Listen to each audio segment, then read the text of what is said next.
प्रिय दोस्तों, आपको ये हमारी कहानी पसंद आई तो लाइक शेयर सब्सक्राइब ज़रूर करना। अनजान से बचो। एक राजा के सोने के कमरे में एक सफ़ेद जूं रहती थी। एक तो राजा के सुंदर महल, दूसरे राजा का मज़ेदार खून।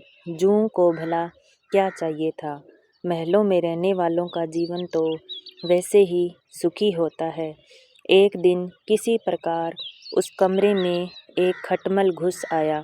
जूं ने खटमल को राजा के पलंग में घुसते देखकर कहा, अरे भाई, तुम राजा के बिस्तर में कैसे घुस आए? कहीं राजा को पता चल गया तो हम दोनों की खैर नहीं, इसलिए तुम यहाँ से शीघ्र चले जाओ। खटमल बड़ा चालाक था। उसने दोनों हाथ जोड़ते हुए कहा, हे बहन, देख, लोग घर आए शत्रु के साथ भी ऐसा व्यवहार नहीं करते।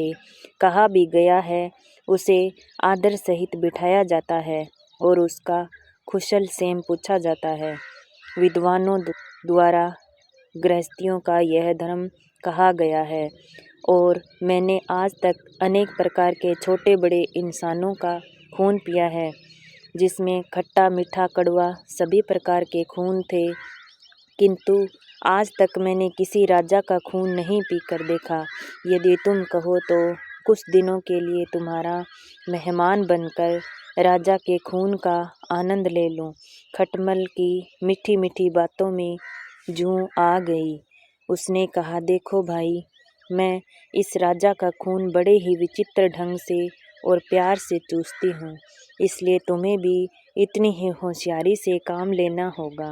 बहन, तुम किसी प्रकार की चिंता मत करो। मैं राजा का खून उसी समय चूसू करूँगा जब तुम उसका खून पी लोगी। वह दोनों यह बातें ही कर रहे थे कि इतने में राजा भी अपने कमरे में आ गया। जैसे ही राजा पलंग पर बैठा तो खटमल के मुँह में पानी भर आया और उसने झट से राजा को काट लिया। किसी ने ठीक ही कहा है, उपदेश से स्वभाव नहीं बदलता। पानी को जितना मर्जी गर्म कर लो, वह फिर भी ठंडा हो जाएगा। उधर जैसे ही राजा को खटमल ने काटा तो वह तड़प कर उस पलंग से उठ खड़ा हुआ और चीख कर बोला, इस पलंग में जूं जरूर है जिसने मुझे काटा है। राजा के नौकर उसकी बात सुनकर भागे हुए आए और पलंग से बिस्तर उठाकर देखने लगे। चूँकि खटमल बड़ा होशियार था, वह झट से किसी लकड़ी की दरार में घुस गया। जूं बेचारी कपड़े की सिवन में चिपकी हुई थी, जो झट से उस नौकरों की नज़र में आ गई। बस फिर क्या था, नौकरों ने जूं को हाथ में लेते हुए उसे मसल कर सदा के लिए समाप्त कर दिया। जूं बेचारी मर गई और चालाक खटमल बच गया। इसलिए तो आपसे कहता हूँ महाराज, आप अपने लोगों पर विश्वास करो।